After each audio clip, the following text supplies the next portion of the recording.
Hi, everybody out there in hand in hand parenting land and beyond. Um, I see my little microphone thing is working.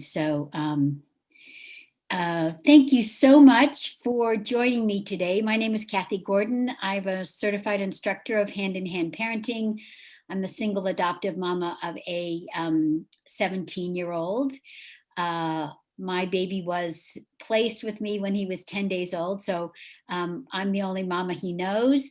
And he's 17 now. He's 6'3". So I have been with Hand in Hand since my son was about 5. I always knew that I wanted to do kind of gentle parenting, unconditional parenting, and I was so, but and so I was practicing kind of a gentle parenting philosophy, but I was really frustrated because I was losing it, and I was I was getting I was losing my temper a lot.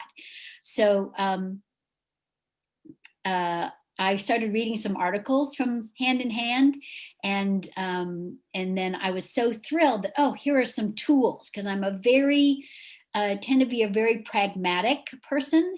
I like bullet points. I like tools. So I was very excited when I found Hand in Hand when my son was around 4 or 5, and really transformed my parenting, my relationship with my son, and our lives. And I'm here today to talk to you about how to help your kids be more cooperative, or the euphemism that we use kind of for is to get them to listen, right? Um, so um, what I want to start out talking about is a little bit of brain science and a little bit of anthropology. And I'm so excited. There's so many of you here that are live today, and you're all introducing yourself in the chat. That's awesome. I apologize. I'm not going to be able to manage the chat. Our extraordinary communications and marketing director, Julie Eidelman, is going to be chatting with you and maybe providing some resources for you. I do hope to have some time towards the end to take some questions. So there is a Q&A box. If you have a question, I'm going to ask you to type it into the Q&A box, and I'll get to as many questions as I can. Yeah, so let's talk about so this idea of trying to get more cooperation in our families. I want to start with this very basic premise that humans are more willing to cooperate when they feel emotionally safe and connected. This is brain science. This also is anthropology, because early on, when we were, it was us against the animals or us against other tribes. It was really necessary that you only cooperated with somebody with whom you were in relationship, because your life depended on it. Like, you wouldn't go with anybody from another tribe, right? Excuse me. So, so if we start with that basic premise that humans are more willing to cooperate when they feel emotionally safe and connected. In fact, we can see that in our own lives. Like, we know that in relationships and in job situations, we are more likely to cooperate when we feel appreciated, when we feel connected, particularly like when we can feel connected to our superior. And I was thinking, excuse me, I was thinking about this job that I had back in New York City. I was in my 30s, and my boss was always everything was always a crisis, and everything was always somebody else's fault.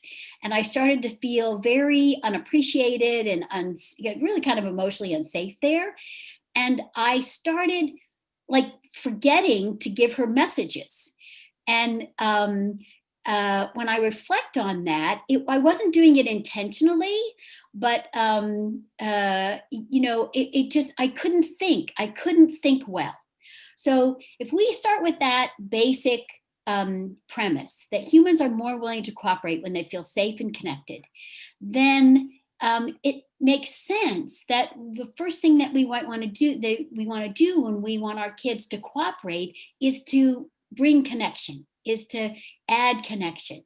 And for those of you who are new to Hand in Hand, I want to tell you that all of our tools are connection tools. We have 4 parent to child connection and listening tools, and 1 parent to parent support tool.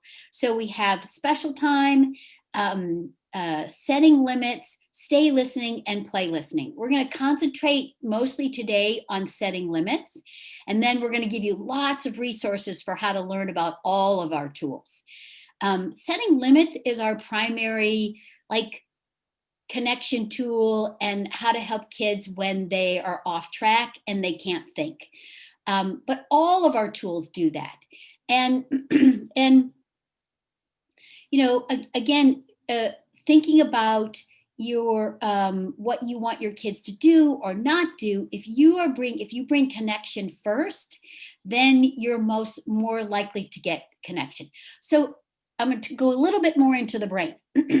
So we'll credit Dan Siegel for this wonderful hand model, this one model of the brain. It's a gross oversimplification of the brain, but he likes to give this example of our brain is kind of like our fist, where here's the alarm center of our brain, here's the emotional processing center, the amygdala is right here in the emotional processing center. This is where our memories are stored. The amygdala is what tells us if it's safe or not.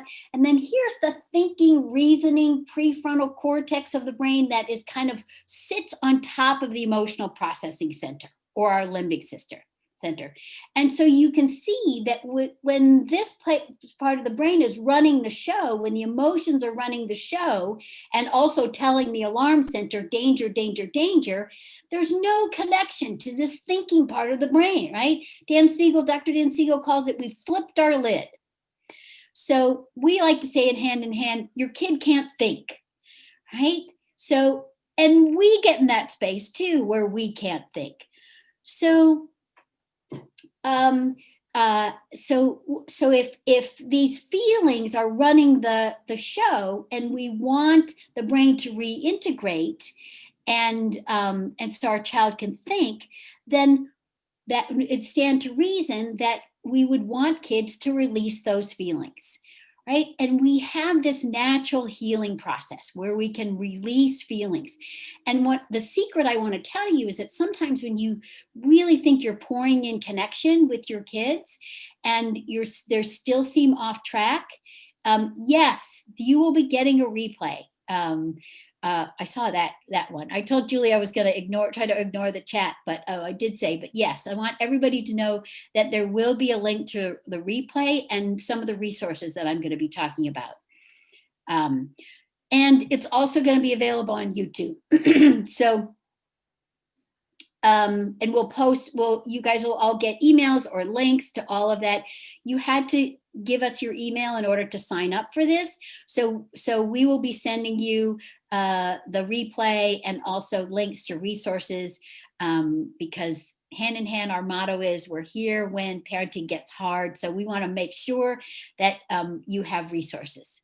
So so go back to, you're telling your child what to do. You're giving them a verbal directive. They can't process it. You think you're connecting with them, but it's because there's so many feelings here.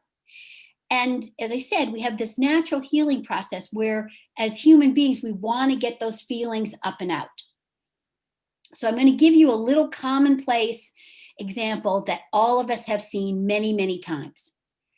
So a little kid goes down the slide, they go too fast, they go whoop, they hit their bottom, they bump their elbow, maybe hit the back of their head. There's this couple of second pause where they look for their person. When they see their person, then they start to wail.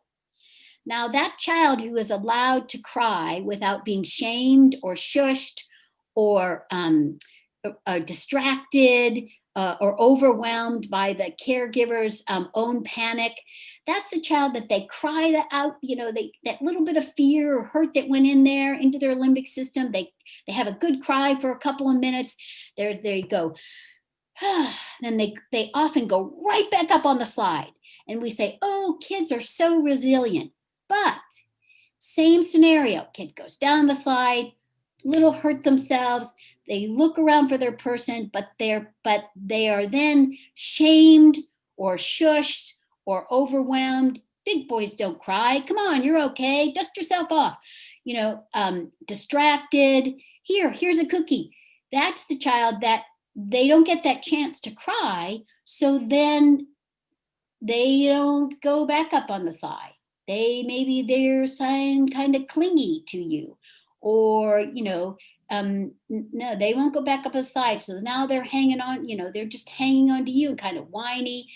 But because we have this natural healing process that we want to get that little bit of hurt up and out, it's like a pebble in our shoe. Then what happens is it's time for lunch.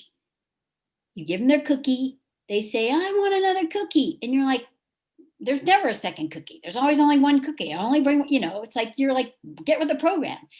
But they're now having a tantrum about the cookie. But really, it's not about the cookie. It's a little pretext, right? They're just, or, you announce it's time to leave and suddenly they throw themselves down on the ground and have a tantrum about, they don't want to leave. But they've been clinging to you the whole time. And you're like, this doesn't make sense. But it's just understand that when we've got feelings here in this emotional processing part of our brain, and it's inhibiting our ability to connect to the thinking part of our brain, then we want to get those feelings up and out.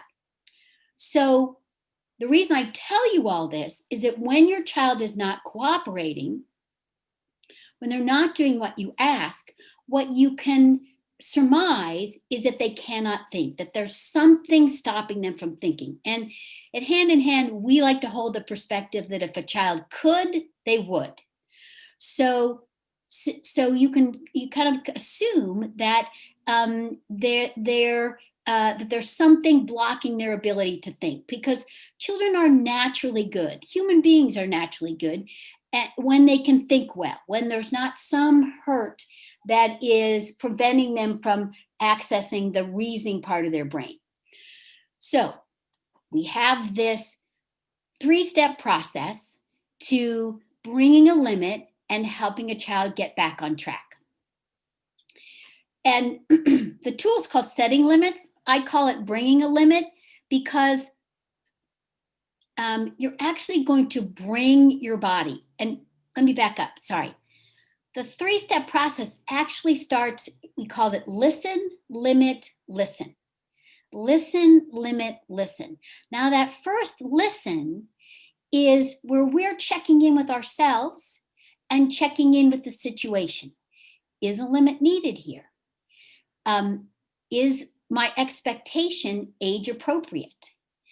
Do I have the capacity to bring this limit and stay listen? That's our second tool, stay listening. So, so that's that first lesson. You want to check in. Am I regulated? One of the things that I would do is if my son started to get upset and I didn't want to, I wanted to stay calm and regulated and warm and bring that warm connection, I would put my hand on my chest and I would say to myself, soft. And just in order to check in with my breathing. So that's the first listen. Then the limit is where I bring the limit. Yes, we're going to share lots of resources. So I bring the limit. I actually bring the limit to them physically. I bring my body to them. I put my arm around them.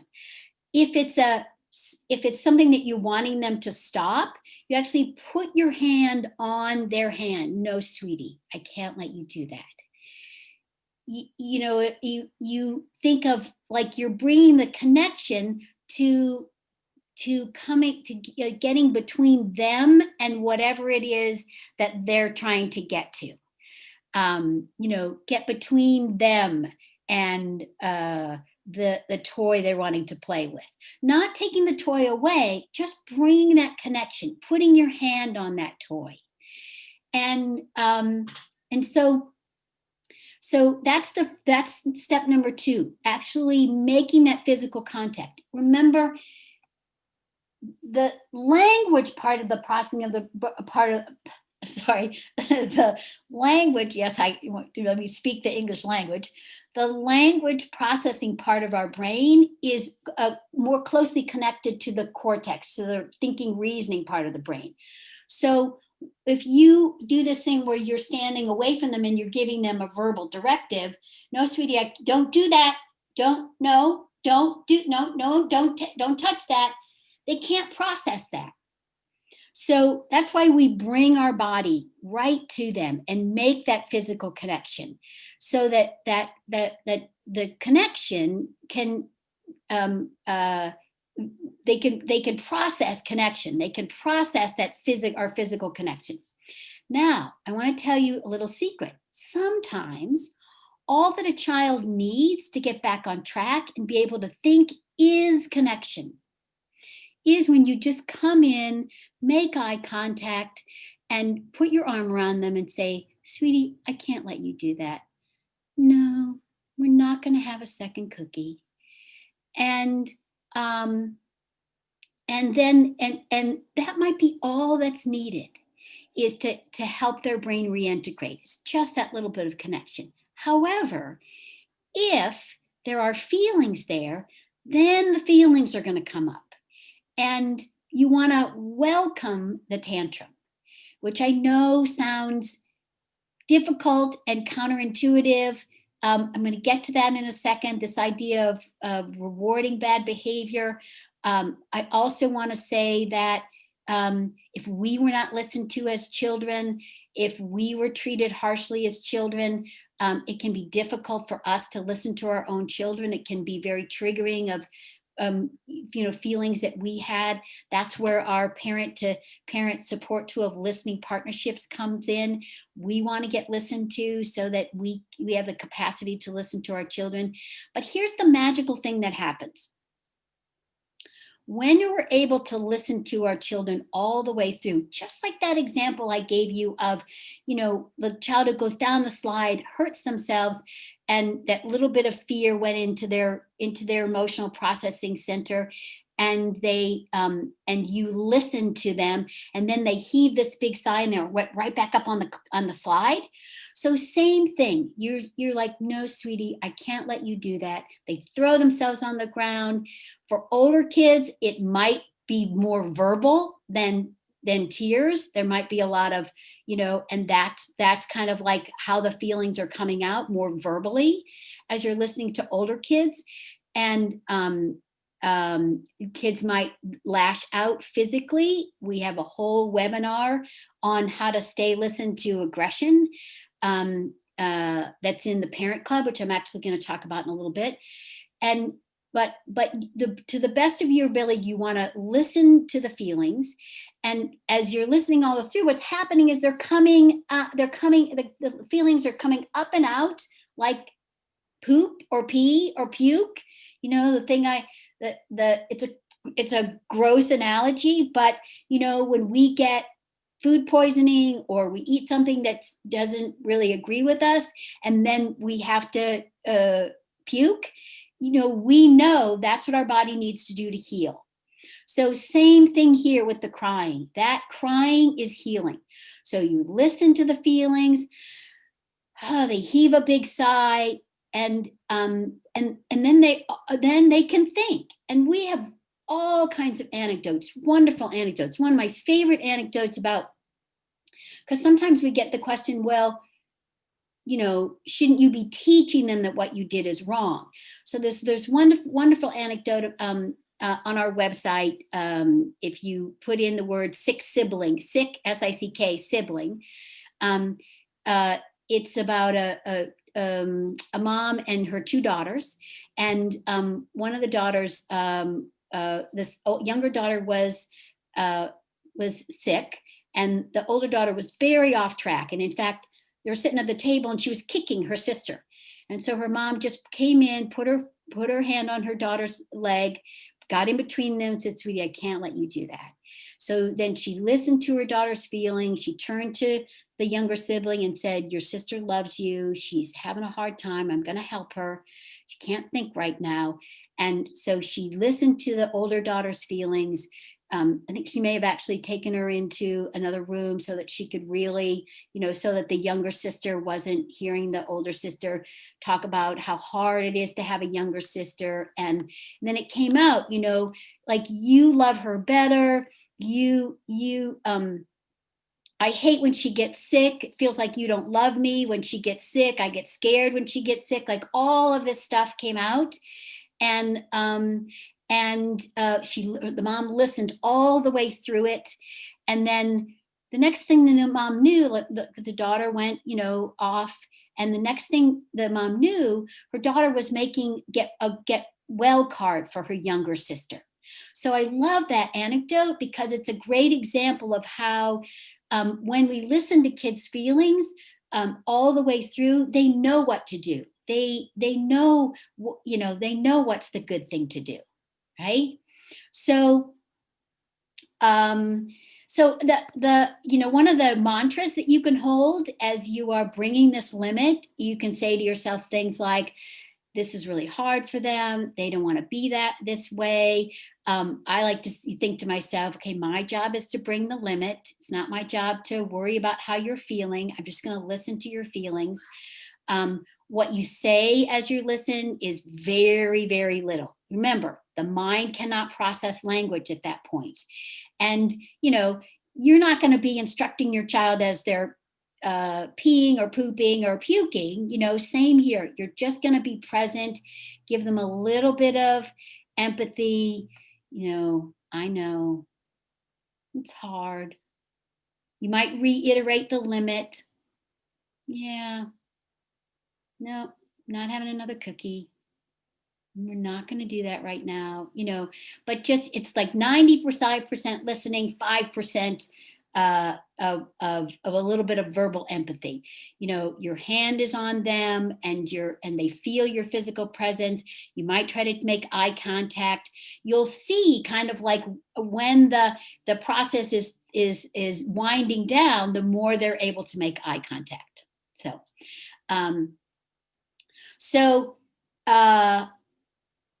I just want to talk, I'm going to segue a little bit and talk about the different kinds of limits, because the first one is, because there are different situations with which we set limits. The first one's pretty obvious. It's a safety limit. A child is throwing, or one child is hitting another child. You bring your body to them. You put your hand on their hand. You get in between them and you say, sweetie, I can't let you do that. So that one's pretty obvious. Or they're climbing on something that's dangerous. You put your arm around them. You say, sweetie, I can't let you climb up here. So safety limits are pretty obvious. Then there's a value limit. A value limit might be around, a certain behavior, or an expectation, like cleaning up after yourself, or the way we speak to each other. And I'm not going to have time to probably not have time to talk about it today, but I do want to tell you that I mentioned that we had setting limits, stay listening, and then play listening.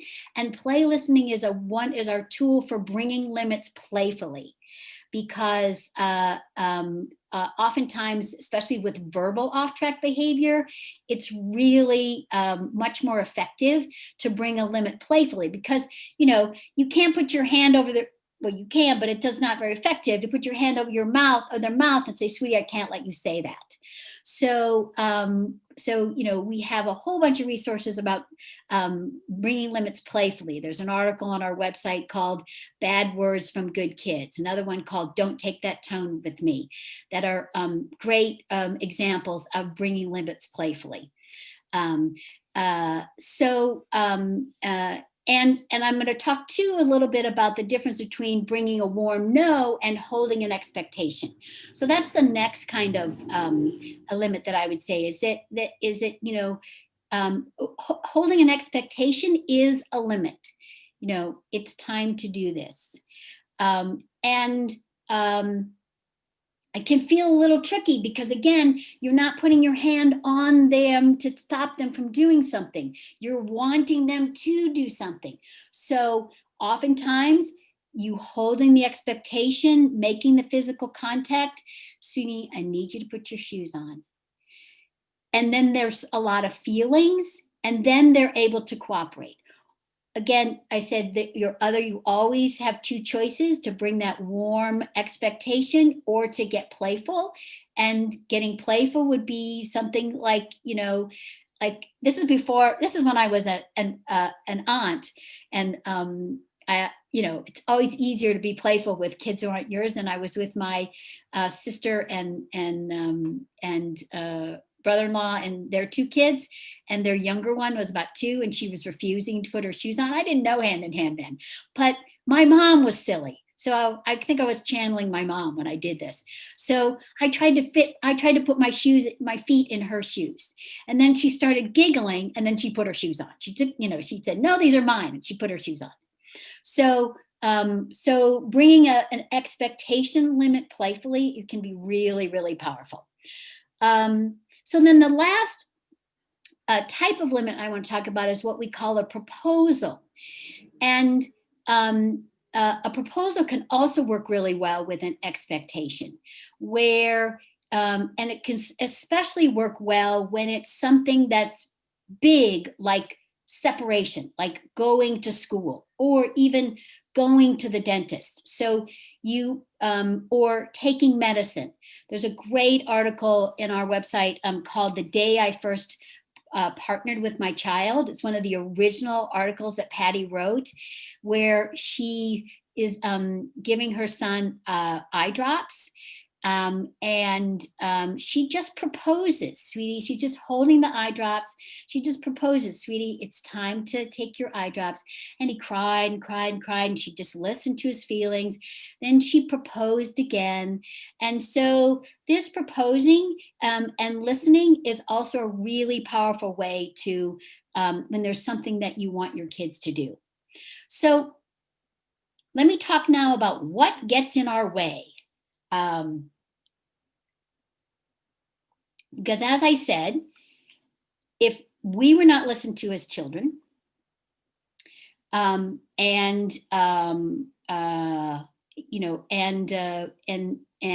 we were treated harshly, then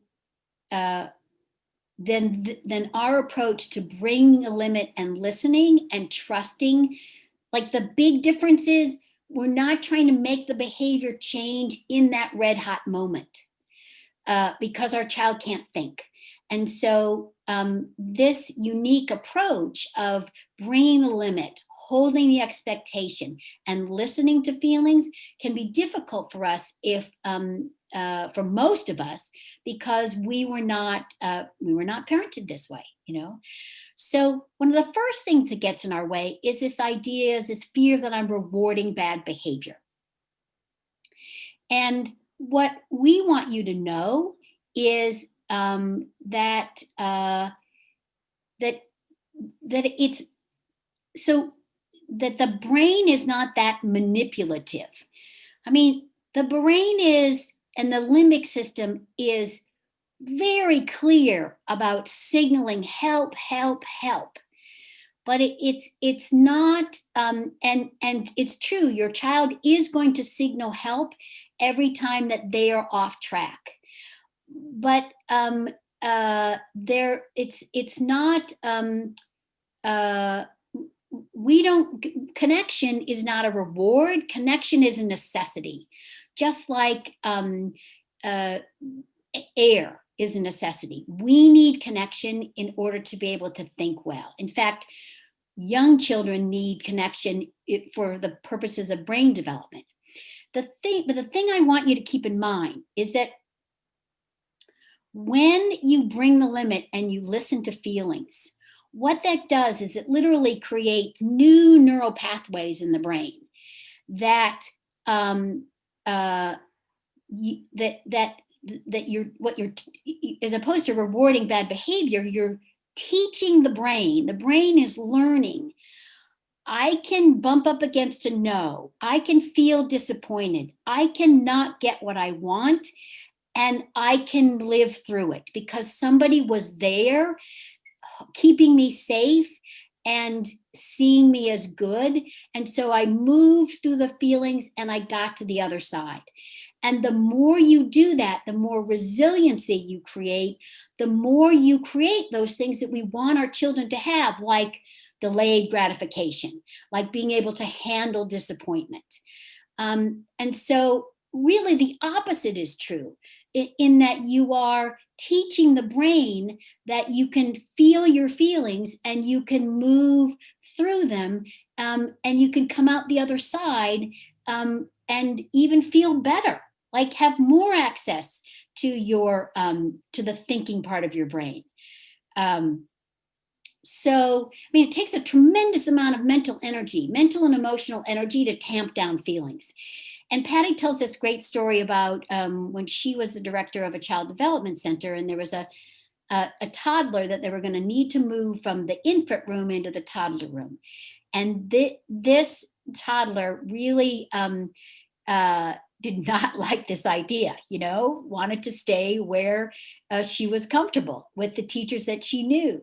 And so, they were proposing it to her. They were listening to her feelings every day. Every day they would listen to her feelings about, okay, it's sweetie, it's time to go in the toddler room. And they would just listen to her feelings for the most of the week.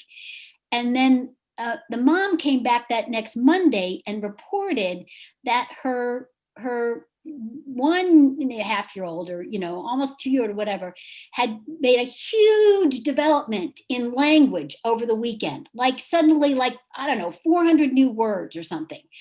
And what that tells us is that all of that connection that child got, releasing all those feelings of the fear around separation, just gave the brain like so much more energy for development, for language development. So that's my counter to this idea that we're rewarding bad behavior. And let me just speak a second for the other methods of getting kids to do what you want them to do. So in that red hot moment, if you're going to threaten or bribe, or take away, or do an if then, if you do this, it's really a bribe. If you do this, then we get to do that. That's setting up negative behavior patterns, because now I know that if I do this, then I'll get that. And the threatening, if our child already can't think and then we threaten, we're just adding more fear.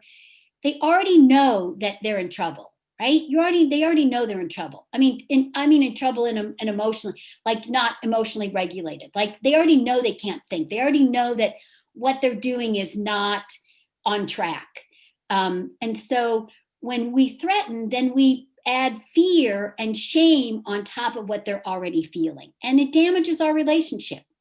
So that's my counter to this idea of this fear that if I bring a limit and I listen to the feelings, or I playfully bring a limit and I listen to the laughter, then I'm rewarding bad behavior. The other thing that sometimes we try is that there's some wonderful thinking that we want to explain to children, that we want to give them choices, that we want to reason with them. And that's really, really good for when our kids are on track. But if you give your child a reason, or you give them a choice, and they can't think, then you know that they can't think, and you know that they're off track. So the reason that we suggest bringing a limit and stay listening after you've tried that one time to bring up to reason, or you've tried to give them a choice and they can't choose, or they choose one and then that doesn't satisfy them, is that we suggest you bring that limit early, and not try to do a lot of reasoning or a lot of appeasing, is because it's exhausting, right? It's exhausting. I mean, by the time you've given like 10 choices and they're still unhappy, you're at the end of your rope. And then that's when we lose it. I was talking to a couple one time, and they were telling me about how awful bedtime was. And they'd say, we pick our son up from school and then we do all these nice things, like, we take him for ice cream, and we do this and we do all these nice things. But then it's time for bed and it's a nightmare. And I said, when you pick him up from school, do special time, do rough and tumble, give connection. And then the first like treat he asks for, you say, no, sweetie, not today. And you bring that limit at 4:00 so that he can, all of that fear that he's feeling around bedtime, because bedtime is separation, all of that fear that he's, or whatever the feelings are, all that feelings, that the feeling, I mean, I don't know, it could have been early birth fear, or sibling being replaced by a sibling fear, or they moved, or he changed preschools. I don't know. But whatever that is, whatever that feeling is up inside him that bubbles up right when they bring the limit of it's time for bed, do it at 4:00 when you've got more energy and when you can listen to the feelings. So, so our mantra is bring limits early and often, because, doing a lot of reasoning, doing a lot of appeasing, doing a lot of workarounds can be exhausting. Can be exhausting, and it can be delaying the inevitable. So there's one other thing that sometimes we do, is that we think that we can work out the problem, right? This happens in a lot of preschools. And I've worked with preschool teachers. And I say, and we talk about this, and I say, so, Joey and Johnny are fighting and arguing over a toy. And so you come over and you help them work out the problem. But then 5 minutes later, Joey is now in a tussle with Susie about something.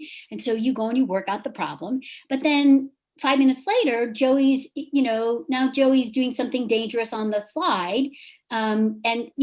So the point is, Joey's off track.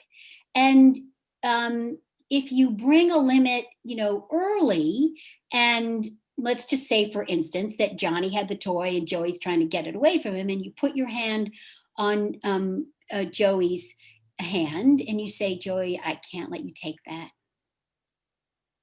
Johnny's using it. I'll help you wait. And then you listen to his feelings. Then, then he gets the feelings up and out. Then he's able to play well. As opposed to, it's exhausting for you as the teacher. You were working out the problem here, and you're working out the problem here, and you're working out the problem over there. So, that's the other thing that sometimes we do instead of bringing limits. The last thing I want to talk about that gets in our way is our own childhood. And I want to tell you that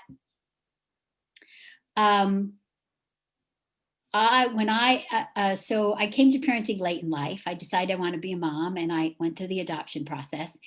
And I had decided that I was never going to say no to my son, because for me growing up, no always came with a snarl, maybe a shoe thrown at you, and or the tone of, how could you be so stupid?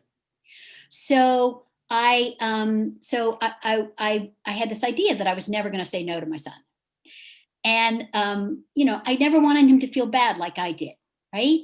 So, so I would be patient. I try to work out the problem. I try to reason. I try to appease, and then I would lose it. it wasn't, of course, until I found Hand in Hand and understood, like, oh, bringing a limit is a gift. Like trying to reason with my crying 2 or 3 year old is exhausting and an exercise in futility. But if I bring a limit and listen to his feelings, then he, and the more I did that, then the more, the more cooperative the more flexible he became. And you'll see, like, you may, if you're coming, like when you first start using Hand in Hand, it might start to be really messy because there'll be a lot of feelings all over the place. But you'll notice that in between those times of big feelings, oh, there's more flexibility, there's more lightness. Oh, they play with their sibling better. So, and then the other piece of it is the listening piece. If we weren't listened to as kids, it's really hard for us to listen to our kids. And so then that's where we recommend that you get listening time with a listening partner. I'm not going to go into listening partnerships today. We have tons of information about it on our website and also in the Parent Club. But there's so much value. The same thing I've been talking about of like when you listen to your child and then they have more access to the thinking part of their brain, same is true for us. Something's upsetting to us, we get listening time. Our partner just listens to us, no advice, no referring, just holding the thought that we're gonna that we're going to, that we're gonna figure this out, that we're good. They just hold that thought while we just dump into the space. 5 minutes of that, 10 minutes of that, 20 minutes of that. We have much more access to the thinking part of our brain, and we have less tendency to take our kids' behavior personally. So that's the other thing that gets in our way. So I did, I'm trying not to look at the chat, but I did see somebody, I saw the word consistency. I just want you to know that I want you to make a distinction between routines, which routines can be consistent, and bringing limits. You may decide that that you don't have the capacity to listen. So you might do a workaround in a moment. So we're bigger fans of connection and thinking well and listening to children than we are specifically being consistent. Consistency is for routines, but even children can't follow routines when they can't think. So we always want to gear our expectations to their emotional state and also our emotional state. So the last thing I want to tell you, and then I have some time to answer some questions. And I see you all have lots of great questions that you've been putting in the chat. I see little, what about, but I'm only going to be able to answer the questions that are in the Q&A box. And I see there's 10 of them in there. So I'll try to get to them as quickly, as many as I can. So what I want to tell you is that this is a new language. I specifically told you some things that get in our way because if you decide, and I hope you will, because of all of the benefits in terms of your relationship and also brain development and our society and the world at large, when you decide to use Hand in Hand in your family, it's learning a new language. And you are going to butt up against your own childhood experiences, how you were parented, as well as your childhood hurts. So I'm a great believer in having a structure to learn anything new. I will confess that I'm 64 years old and I'm also an actress. And I have been told that I need to it would be good for me to have use Instagram in order to network for my acting career. So at 64 years old, I'm taking a class in how to learn how to use Instagram. And for those of you who are of a much younger generation than I, that might seem ridiculous to you, but yeah. But I'm a great believer in when you want to learn something new, it's great to have a structure. So we have an awesome structure for you called the Parent Club. And it's a monthly membership program where you get pretty much on-demand coaching. We have a private Facebook group. We also have an email discussion group. And you post a question within a couple of hours, myself or my co-moderator, Emily Gray Murray, will answer your question. And so it's a great way to learn the tools and get immediate feedback on, well, this happened. What did I, what could I do differently? Or even, we love for you to share your successes. It's an awesome community of parents that are all committed to using Hand in Hand, along with the on-demand, pretty much on-demand coaching. You get a weekly instructional email with an accompanying article. You get our famous fridge lists, which, oftentimes you'll think, if I just had like a cheat sheet, how the football players, like they have that thing, the thing on their arm that's got all the plays. So that's what we have to come up with for Hand in Hand. Julie, that's what we need for Hand in Hand. We need like those the things the football players wear, but we have these fridge lists. We call them fridge lists because, you put memos and things like that on your fridge. It'll be like special time checklist, or games to play with siblings, or, how to stay listen, what to say during stay listen. So we've got those fridge lists for you. So you get those every week. Then you get a weekly support call where you can get listening time and also Q&A. Patty comes into the club once a month to do a live Zoom Q&A. Patty Whipler, our founder. So her wisdom and experience of doing this 40 years is awesome. And what else? I feel like I'm missing something. So that's our parent club. It is a couple. If you have a partner, it's a membership for the both of you. And I know what I was forgetting. 25% off all of our classes and our written materials. No, I forgot something else. You get the Setting Limits course for free as part of your membership. So you can take what you've heard from me today, and Patty walks you through a 3-week course.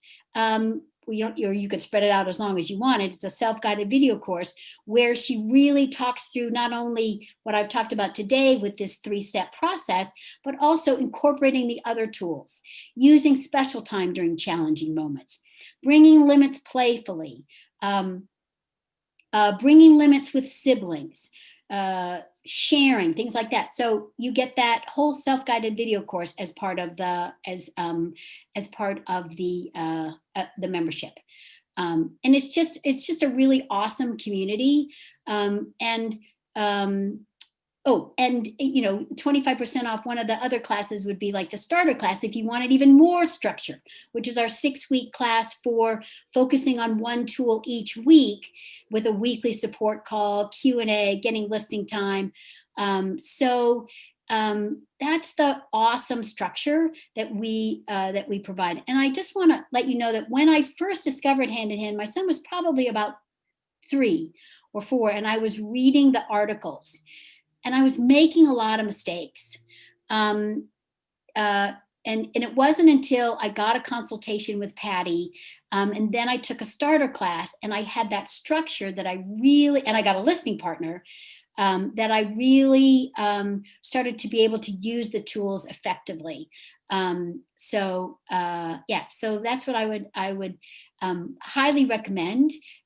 We've got some bonus offers for you if you sign up for the club. If you're one of our early birds, we're going to send you some, we've got a compilation of some special fridge lists for you and a video from Patty on more nuanced setting limits, really on this idea of proposing and listening. So so that's all our good stuff in the parent club. Let me go to, oh my goodness, now there's 35 questions. Okay, all right, so so the first question is about a 3-year-old lashing out, delayed language, play, and social skills. How can you stop all the hurting behavior? So what I want to tell you is that anytime there's aggression, it's what we call an emotional project, and you need to use all of the tools. And that webinar that I told you about Stay Listening to Aggression is in the club, in the parent club.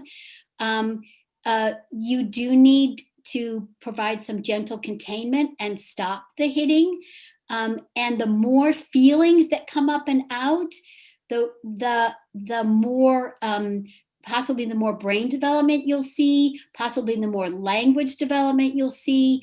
But it does require this pouring in of connection through special time and rough and tumble, and also bringing the limits and listening to feelings.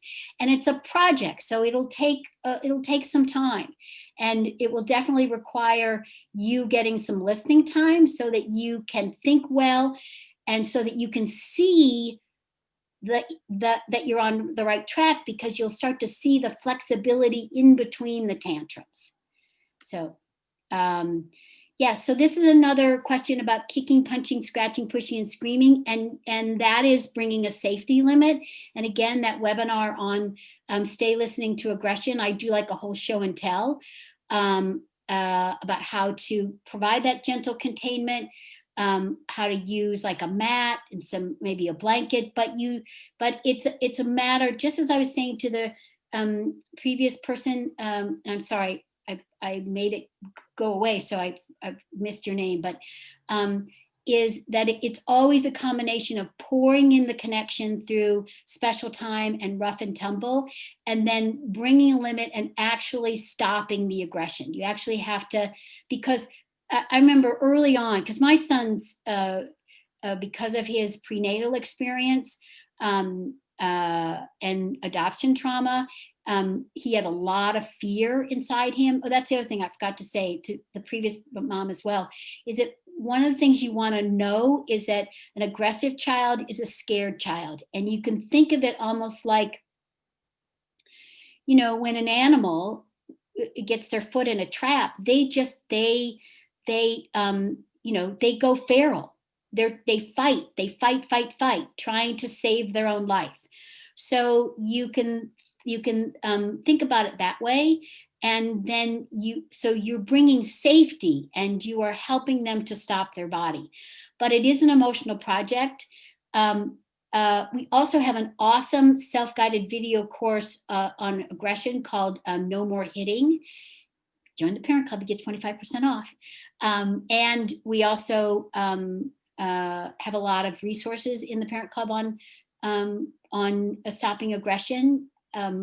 Really what you want to do is you want to stop the aggression, but your primary intention is to heal the fear, is to listen to the fear. So I hope that's helpful. I'm sorry I can't, kind of go more into aggression in this little webinar. She screams, my 6-year-old daughter screams and screams when her brother says something or does something she didn't want her to be able to express her anger in a safe way, but I want her to stop screaming. Okay, so here's what I'm going to recommend: that you get earplugs and you put them in the pockets, all your sweaters, all your pants, put them, in the bookcase, every cabinet. And so when she starts screaming, you pop those earplugs in, and you take her away from her brother, and because underneath the screams are tears, but she may not be able to get to the tears without you providing that safety and sending this nonverbal message: I'm right here. I'm not worried. I got you. And what you'll find is that if she can get to the tears, then the screaming will stop. The other thing that it's good to do, since it's happening mostly with her brother, is to be a detective about how long they can play together before they need, and you may need to proactively intervene and come in and get playful with them, so that because you're working on the bigger picture, that you're working on a sibling rivalry. So that's a 2-part answer to your question. 1 is earplugs, so you can listen to the screaming. And 2 is, we don't have a judgment about how our child pukes or pees or poops, so we want to think of it that same way. And then for our own safety, we want earplugs. But the 2-part answer is earplugs, so you can listen to the screaming, and then see if you can be proactive about intervening playfully between them before it happens, because there may be a pattern to it. Okay. How would you handle running away on walks? My daughter runs away when she gets upset and hard to catch up with her. I've tried being playful when I catch her. When she sees me coming towards her, she runs faster. Yeah. So one of the things is to anticipate it. And maybe the limit is, you, sweetie, I need you to hold my hand. That might be the limit. So you're bringing that limit early. And then, she may fight and thrash, and you put an arm around her and you say, and here's the deal. I want to really make sure you guys are clear about this, is that when we bring a limit, remember, they can't process the words. So it doesn't really, it's not that important what we say. It doesn't matter. Like, you could even bring a limit after something happens. One child hits another child. You can actually go to that child, get in between them, put your arm around them and say, sweetie, I can't let you hit your brother. It already happened, but it doesn't matter, because what the magic of this approach is that it's the connection that invites the feelings. Once they release the feelings, then they can think. So to get back to your question, so you want to anticipate it, be proactive, holding her hand, and if she runs away, you might try sitting down. It's going to help you stay regulated. But what you're talking about is sometimes what we call an unworkable situation. It may be unworkable to go on walks in certain areas. Like, maybe you could walk in the park where she could run away and it could be playful. But maybe you're going to avoid unworkable situations, either by holding her hand or deciding that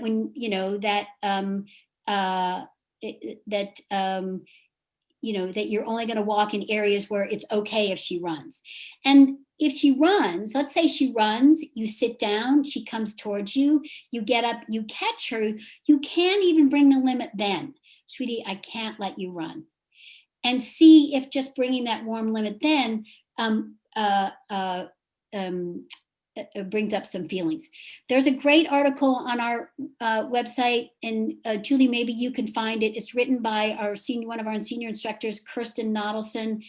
If you put in the word connection, but it's a great, she talks about how her son was running away, and she felt like she was sort of play listening with him. Even when she was running, she was just sort of keeping pace with him, not to try to catch him. And he would turn around and make sure she was following him. And then eventually, he laughed enough that the tension had gotten out, that then he ran back to her. So that might be a helpful article. And I'm sorry, I don't know the exact title of it, but maybe Julie can find it. Or you could PM me, because you can find me on Facebook. You can actually find me at Mary Kathleen Gordon, and you can find me on Facebook, and I'll find it for you. So, okay. Stay listening even when it's even fake crying that's going on, feels like all evening. Okay, so great question. So if it's fake crying, you might then switch to play listening. And the key to play listening is you're making fun of yourself. So, and actually, let me back up. I'm going to give you this. I just thought of a better way. One of the things that Patty talks about is when our child is sort of stuck, is that we increase the safety by overfilling the need. So what that might look like if they're fake crying is that you start to pamper them. Oh, sweetie, like really seriously, listen seriously. Like, where does it hurt? Where does it hurt? Oh, let me kiss it, and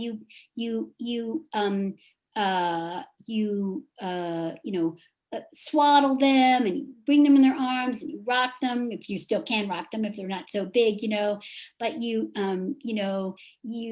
take off their shoes, you give them a foot massage. Now, again, this might seem counterintuitive because you just tried to get them to do something, right? But the point is, it's this formula. If I increase the safety, then I bring the limit, like you pamper, and then you say, okay, sweetie, time to brush your teeth. Then you might get actual feelings. So that's one way to do it. Is because what Patty says is that, like, whining and that fake crying, it's a symptom of the feelings that are underneath. So if you increase the safety by overfilling the need, then it might invite the real feelings. So, okay, my kids react well when I get playful, but then he just wants to keep playing instead of doing anything I initially asked. How do you navigate that? Yeah. So sometimes you have to use the combination of playful, now bring a warm no, and then be ready to listen to the feelings. And I recommend you do that sooner rather than later, and so that you still have some emotional gas.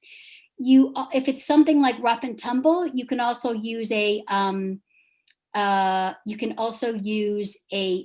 timer, and then the timer provides the warm no. So those are my two suggestions about that. And again, we've got a great webinar in the club that Kirsten Nodelson did on rough and tumble, and she talks about, like, how to get out of rough and tumble, how to make that transition. My child's adopted, certainly struggling with her strong will that may go against the limit, doing teething. She then clenches her fist, roars and shouts, I hate this house. Yeah. If we stay, we understand it's hard. She continues, need to be no rush. She just continues to shout. Yes. So when a child, sorry, I just babbled that. I apologize for those of you who are watching the replay and didn't get that question. So I can tell you, as an adoptive mom, that you have a huge emotional project, because adoption is trauma, and that creates this iceberg of fear in your child.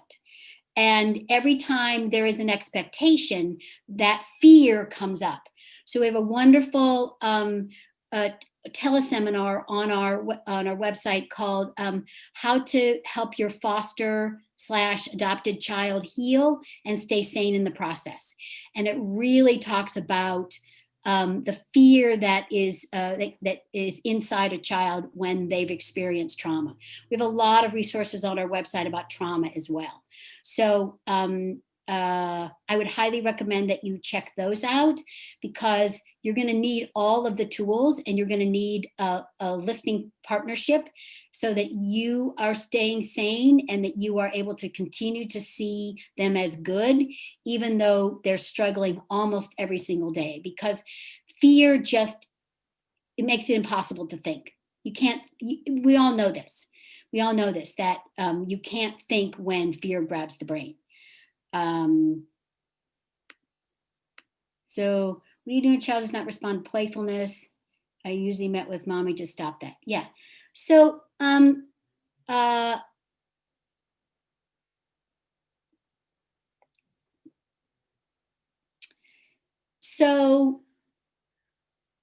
one of the things you can that you can do is that you can. So all of our play is about taking the less powerful role. You are the bumbling one. You are making fun of you.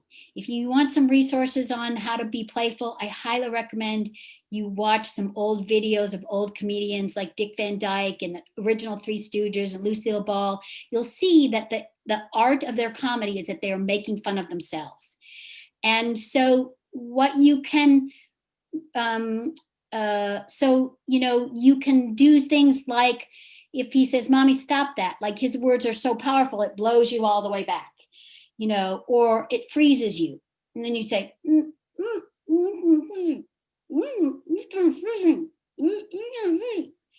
so you play with his refusal, and see if that's helpful. Sometimes what we have to do is they're too tight to be playful. So we actually do need to back up and say, I'm sorry, sweetie, and then bring the warm no. So I hope that's helpful. Okay. So how to handle multiple sibling dynamics such as bedtime when they're not staying in their track, and the chaos that builds to the point of just yelling ensues. How when it's a group dynamic like that? Yeah. So I'm going to apologize, and I'm not going to be able to answer your question today, but we have an awesome self-guided video course on sibling rivalry, 25% off if you join the Parent Club. And sorry, I sound like a used car salesperson. And some wonderful articles on bedtime and sibling rivalry on our website. The quick recommendation I can give you is to start early and think about changing up the routine. So what if one night you decided that you were going to everybody's going to get in their pajamas before dinner? So start early, and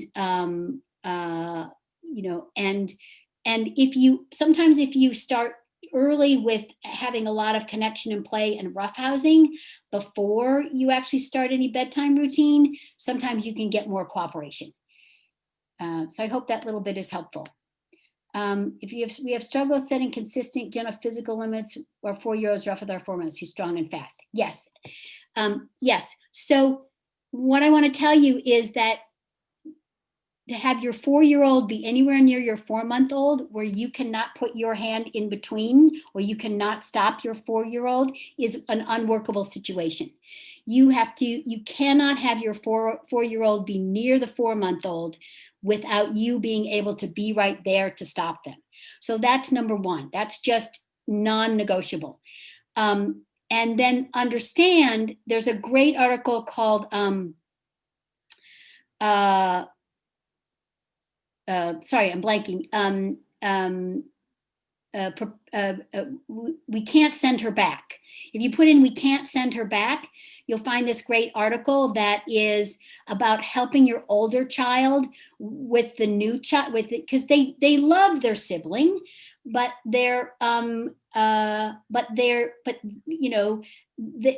sometimes a little bit of sibling rivalry can come up.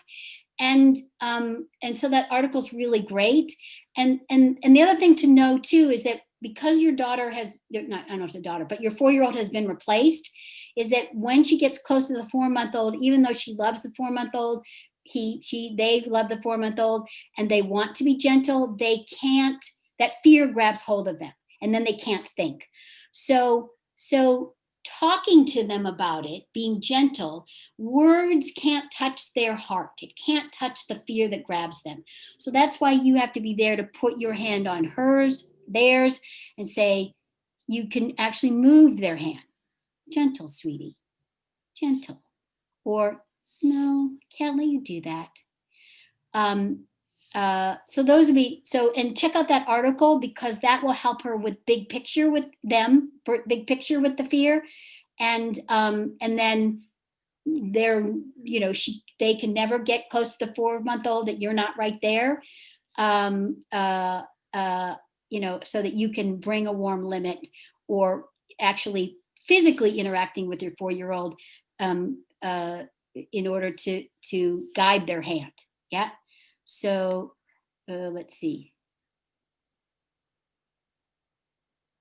An emotional child that you feel like you never get to the bottom of the emotional tank. So this is an emotional project, and we call this kind of like a leaky cup. It requires using all the tools. There's an article on our website about emotional projects. I mean, I know this sounds like well, it is. I want to encourage you to join the Parent Club so that you have that structure and that support on using all the tools. Like particularly in a couple of the webinars that Patty did, she talked a lot about, because it's fear that causes the leak in the emotional cup, in the connection cup. And so Patty talked in several of the webinars about how to work on fear, this idea of overfilling the need, this combination of overfilling the need and then bringing lots of little limits is the way that you work on this emotional project. And you get lots and lots of emotional support through listening time, so that you can always see your child as good, even no matter how much they're struggling. How can you listen when they can't express through violence? So yeah, so I've talked about that. Oh, yeah. So I think Marcus, I answered that earlier about the webinar we have on stay listening to aggression, and providing the containment that they need to fight through that violence. It's like the anger is like a hard crust over the feelings that are underneath, and so you want to be able to, so that they can thrash and get all of that stuff out, so that eventually they can, the more safety you pour in. It's always that combo of pouring in safety and then bringing limits and then helping them, keeping them safe, so that they can they can thrash, and eventually you're melting that crust so that they can get the feelings that are underneath. I'm really triggered when my daughter gets upset. I tried stay listening, but we don't often get to the recovery phase. Play listening doesn't work for us. So what I'll answer is that the part about you being really triggered. And we know from our 40 years of experience that when we shift, our children can shift. And so if you're using these tools without emotional support for yourself, it's not really possible. So it's really necessary that you're getting listening time. So, again, we have articles on our website about how to do a listening partnership. If you put in the word soothe, you'll get an article that gives you the mechanics of a listening partnership. The more you work on your early childhood hurts, the less you're triggered, the more safety your daughter will feel, the more that stay listening and play listening will be effective.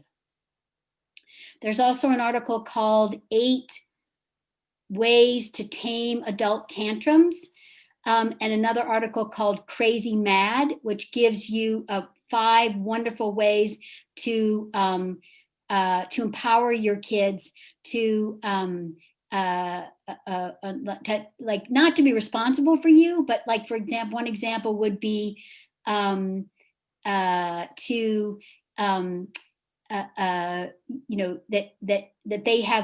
they have signs they hold up to say I love you, or you have your listening partner on speed dial and they hand you the phone and say, here mommy, call your listening partner. So and laying down is also a great one. If you start to feel dysregulated, if you start to feel tight, lay down. So those are my recommendations, that if you're getting emotional support, then through listening time, then all of the other tools will become more effective. Handle my husband's old school, he's not on board with it. Yes. So we have a great article on our website called Parenting from Different Pages. This is a kind of a detailed answer to this question. I mean, one way I'll answer it is that we have a whole unit in our parent club on parenting from different pages and supporting your partner. The things that you can do is that you can get listening time about your partner. You can deepen your connection with your partner. You can listen to their feelings about how they were parented and their fears if they don't parent it in the same way. You can help them to do the tools that they can do, such as rough and tumble or special time. There's also another great article called 3 Steps to Parenting as a Team, that you can divide up duties. You can decide, okay, I'm always going to be the one who brings the limit. And they're going to be the one that is, they're going to be the one that's more playful, the more that's rough and tumble. So, you can play to your strengths. You can also come up with clues on cues you give each other on how to tag out. So if he starts to get upset, the cue to tag out might be, honey, would you make me a cup of tea? and that's his cue for him to exit and save face. And you have not corrected him. You have not made him wrong. You've just asked him to do something for you, and then you can take over. So so those are some of my suggestions. He tends to push away when our son appreciates physical connection when we're using gentle physical touch while setting limits. Yes, because you bringing the limit means the feelings come up. So you can think of it as he's not pushing you away, but he's trying to push the feelings away, right? If he can get away from you, then he doesn't have to feel the feelings. This is what's happening when a child yells, "Go away!" And so you can step back and not make physical contact if he's safe. If it's not safe, you will have to make physical contact. You can step back and see if you can find this sweet spot of like, okay, I'm gonna just take a step back, but I'm still gonna reiterate the limit. So he's trying to push away the feelings, not you. What do you know when your wolf pack is mismade? When you do it bedtime, all your kids that run around the house start roughhousing and not listening. When you're outnumbered. So what I want you to know is that one adult and three children is an impossible job. It's not how we used to parent. We used to parent in tribes, where you had 3 children and you also had aunts and uncles and cousins and, everybody parented together. So just know it's an impossible job. And I answered this earlier about our articles on bedtime, starting earlier, and maybe changing up some of your routine, seeing if you can go with the roughhousing. So I answered some of your question earlier, Heather.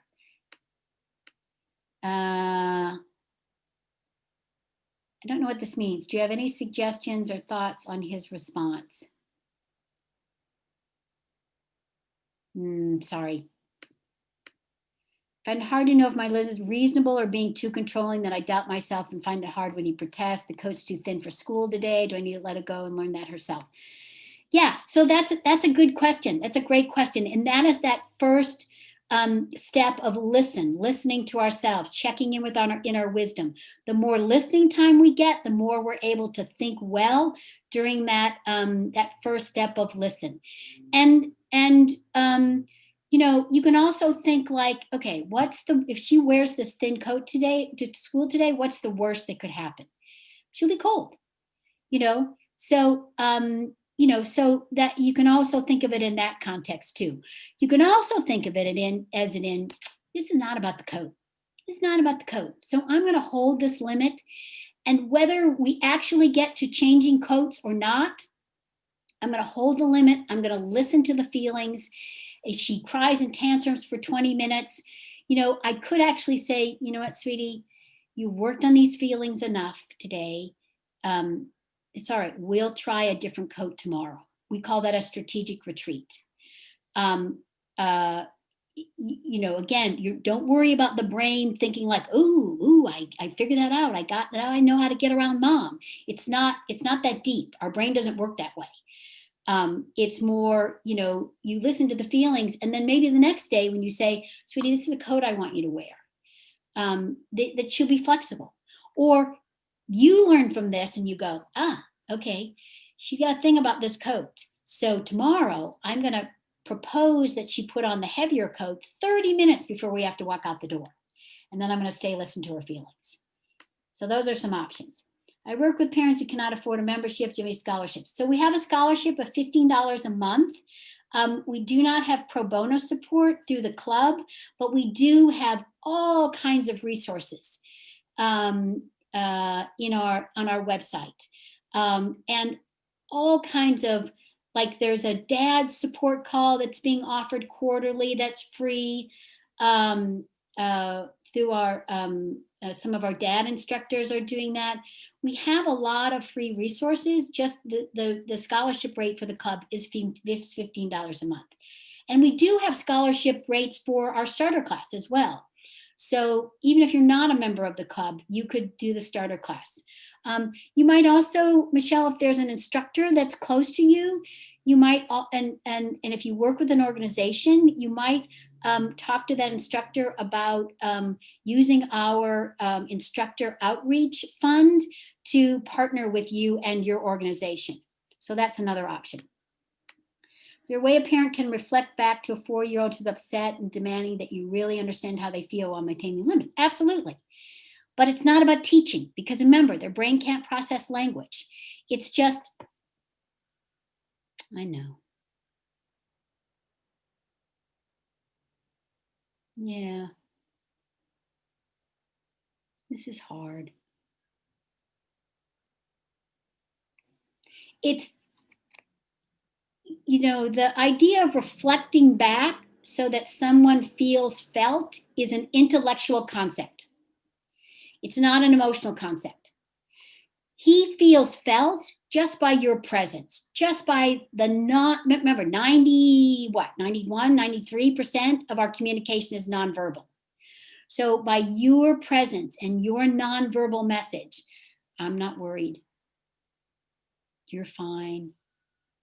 You're safe. It's just a little storm. We're going to get through this. You having that core within you, they get that you understand. 95% listening, 5% verbal empathy. My son's rough and loud all around. He's 2.5. Should I matching his intensity with limit setting or staying gentle? It seems that when he tries to be quiet and gentle, he just runs away and it doesn't faze him. So it's a great question, Jackie. And I would say, I don't know, because I'm not there and I don't know your son. I had one instructor just posted in our instructor Google group the other day that she has one son that when she matches his energy, then they can sort of transition into something else, like they can co-regulate. I didn't talk about that, but we just know that our default as human beings is to co-regulate, not to self-regulate, but to co-regulate. So you could see if you match his energy, if that then helps you, if you match his energy and you get laughter going, that's a good sign. That means he's releasing any tension that he's trying to get out with that physical activity. If it becomes safety, then you do have to bring a warm limit. You do have to no, sweetie, I can't let you do that. And then if he runs, and expect that he's going to run away. So you come and you sort of corral him. Like you bring the warm limit with your arm around him, and this arm here, because you're expecting that he's going to run away. And, and then as he thrashes, just know that those are those feelings coming up and out. So it's a bit of a dance, is what I would say. Are all the coaches in the parent club white? How diverse is the coaching staff? Yeah, it's a great question. So, and I would say, if you are a person of color, we would love for you to become involved in hand, and take our, take our starter class and see if the instructor training program is something that is right for you.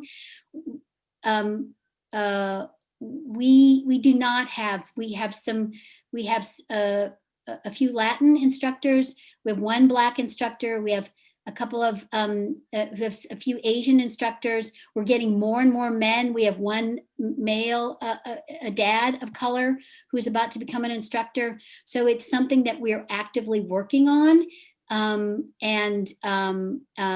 and I are both, I guess, no, I take that back. We have a South African instructor who is Black. And so we're bringing more voices into the parent club, both male and of color.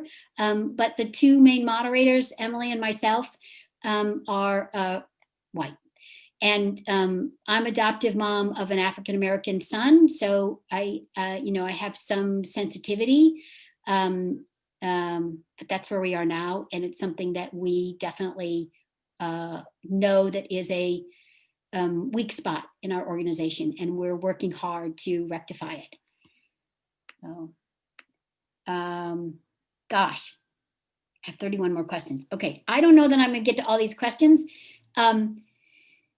But let's see. My 6-year-old's regularly off track. He's aggressive towards his SIDS. We find that removing the situation, sitting with his room to do stay listens our only option, but we have to manhandle there. We also end up in wrestles with him, feels unhappy. Yeah. So that manhandling is tough. And what I would tell you is that moving your child moving them into another room can be helpful in the sense that room can provide containment, but it also is, it can sort of interrupt the safety of the stay listening. So if you can just move him away from his sibling, but not move him into another room, I would try that. Excuse me. Talking so much. And I hope you'll join the Parent Club and check out our webinar on stay listening. So you could also try turning it playful in that moment is the other thing I would suggest. If you threaten him with 1,000 kisses and it becomes a bit of a chase game, there's a great teleseminar on our website called, if you just put in the words lash out, it's about how fear drives aggression. And in the second half of it, instructor Summer Sheldon talks about how she made this commitment to greet her boy's aggression with affection. And she not only did she reduce the aggression, but she changed the climate, the culture in her family from one of tattling to one of helping, where one brother would start to go south and get frustrated and the other brother would yell, "Mom, he needs 1,000 kisses." So that teleseminar is on our website, and I highly recommend that. It feels like helping them get their feelings out can leave them wallowing in their feelings. My sons are fighting. We set a limit. They feel the feelings and are more intense, more we talk. When they see each other, they can, okay.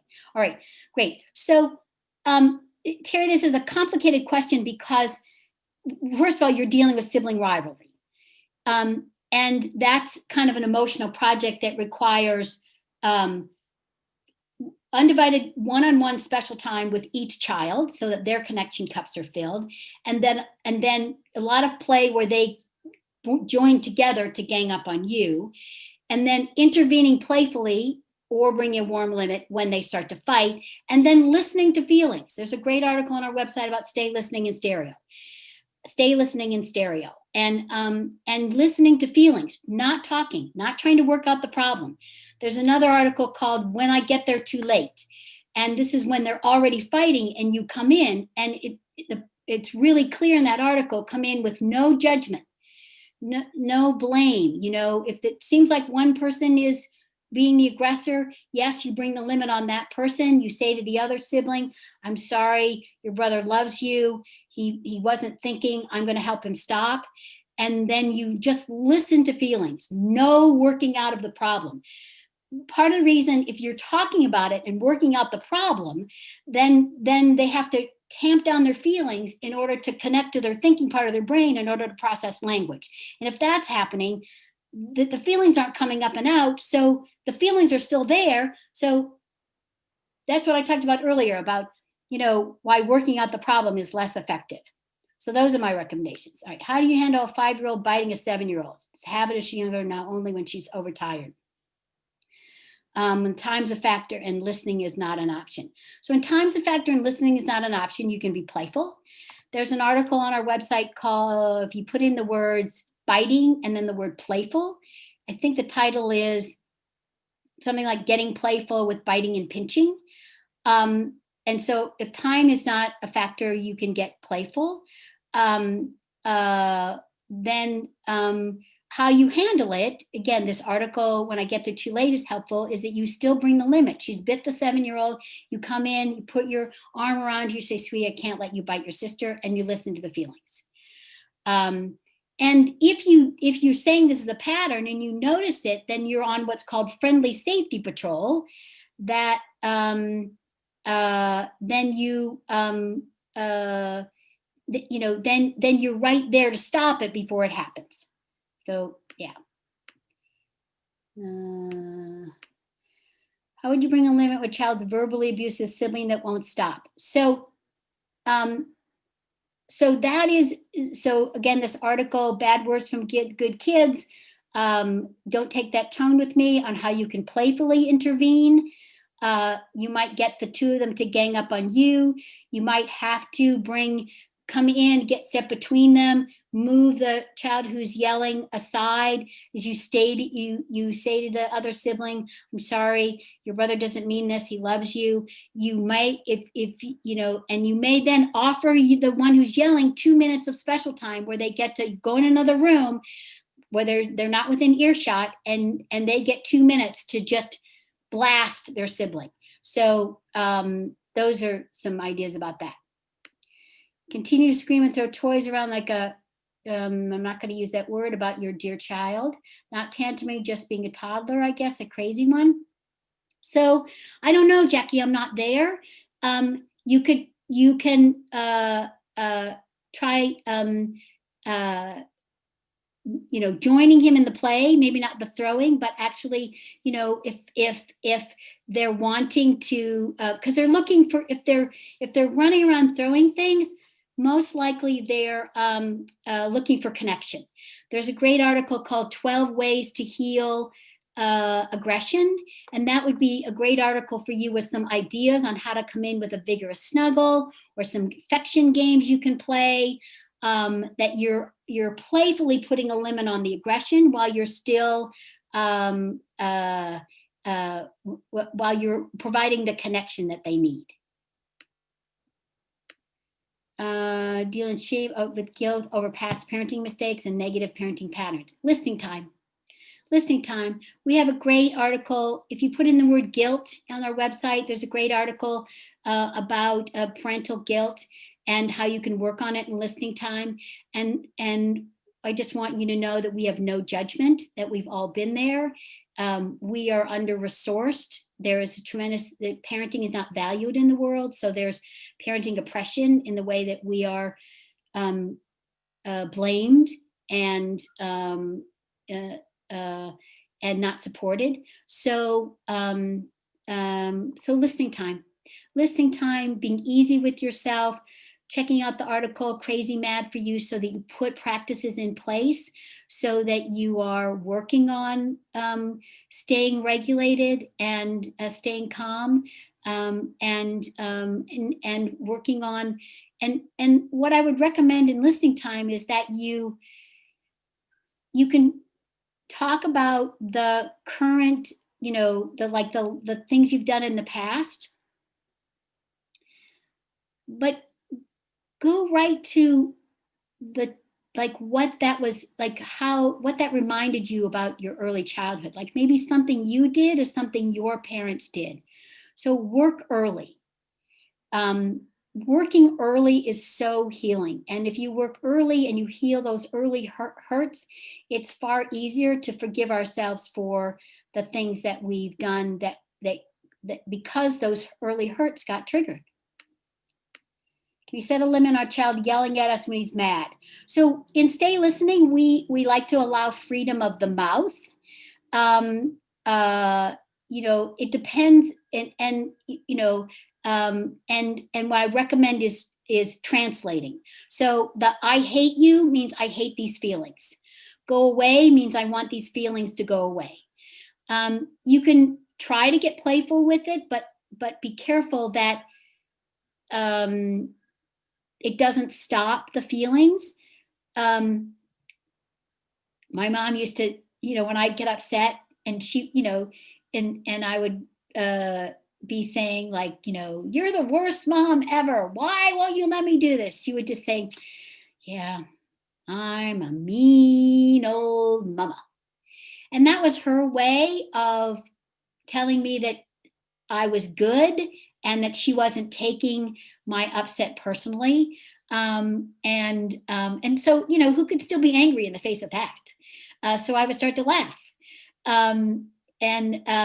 So if you're making fun of yourself, That's a way, but translating it, allowing freedom of the mouth, translating it in your head, and then you getting listening time, because if it's upsetting you, it's triggering old hurts. Yeah. So my children have come to the point where they contradict, question, and do not cooperate at every possible. How do you decide which limits to start with and still get out the door in the morning and function as a family? So if they're contradicting, questioning, and not cooperating, the first thing you want to do is pour in connection. So think about starting the morning with a lot of connection and play. You walk into their bedroom to wake them up and you're wearing your underwear on your head. You walk into the wall. They ask for the milk and you take out the pickles and you can't understand how the milk turned green. And you get laughter going in your house. There's a great article on our website called Getting Out of the House in the Morning that's got some great ideas for being playful on getting out of the house in the morning. So that's the first, start pouring in connection first. And you may get more cooperation just from pouring in connection. And it'll also, there always has to be this balance of connection and limits, connection and limits. So how do I manage to not take it personally when my girls talk back? I'll use talk back, or hit with me. It's such a hard time to kind of trigger. I get angry and I can't let you do this. Becomes more like a constraint than an empathetic limit. Yeah, sometimes I can't let you do this, particularly if it's physical, is actually gentle containment. We have to stop them from hitting us. Because if they hit us, then the shame gets added on top of the fear. Because it's the fear that's driving the aggression. And now if they actually hit us, now they feel shame. So you're right. Sometimes the I can't let you do this is actually, and again, that webinar on how to stay listening to aggression is in the Parent Club. And how you manage not to take it personally is listening time and translating. So you get listening time because it's your old hurts from childhood that are being triggered. So it's listening time and then translating. When they're saying I hate you means I hate these feelings. Can you help us setting limits where a teenage boy doesn't listen to my request, has big and unpleasant verbal outbursts? I tell you, he's physically aggressive. Okay. Yeah. So with when a teenage boy has gotten to the point where they are aggressive, then there's a possibly a need for more support in addition to hand in hand. Because, the question is, can you provide the physical containment? Can you actually stop them? So there, we're big believers in parents thinking well. And so I would suggest that you start with getting listening time around thinking well about your son and when did this start? Are there other underlying issues? Is it just sibling rivalry? Or is it, are there other issues? So start with listening time. One of the other things that you could do is that when kids are older and we start with these tools, sometimes we need to do what we call a love bomb, where you would take your teenage son away for a weekend, just the two of you. It's like a whole weekend of special time of pouring in love and connection. Now, when you get home, you can expect that the same issues are going to be there, but your relationship is better. So special time, so the tools may be more effective. So those are my suggestions about starting with a teenager. My daughter screams, reacts badly when my husband tells her to do something. She wants me to do everything for her. What should I do with this stay listening? Yeah. So who should do the stay listening? When he tries, she screams and kicks and tries to get away. If he can gently have his arm around her and let her thrash and keep the two of them safe and he can stay calm, then that's great. The fact that she is thrashing when he's warmly bringing the limit is a good sign. I would say unless you feel that she's trying to get away because he's bringing the limit harshly. all depends on his tone. If he can have that nonverbal communication that that you're safe, I'm not worried. If he can do that, it's fine. The fact that she's trying to get away from him might mean that she's trying to get away from the feelings. It's not a sign that she's trying to get away from him and that you should do the stay listening. It's more a sign that he's trying to get away from the feelings. There was a great answer that Patty gave in one of our webinars about when, a dad was trying to stay listen and the child ran to the mom, and how then the dad could just propose that he was coming close. And just proposing he was coming close was enough for the daughter to keep working on the feelings. So that's also an option. If your daughter runs to you, dad can propose, I'm gonna touch your arm, sweetie, but he doesn't do it. He just says, I'm gonna put my hand on your knee, just proposes it. I'm gonna give you a hug. He just proposes it. And just to, so that's also an option. I try to listen through upsets. I think I talk too much. Yeah. Sometimes it can go on for a long time. If I don't distract or redirect, it keeps going and going. Sometimes I'll bring it up later. Have a lot more feelings again. Do you at some point say, I love you, I hear your upsets, I'll be in the other room if you need me. I can't always handle sitting there. Yeah, it's a great question, Aurora. So I would say 1 is to get listening time, so you have more capacity.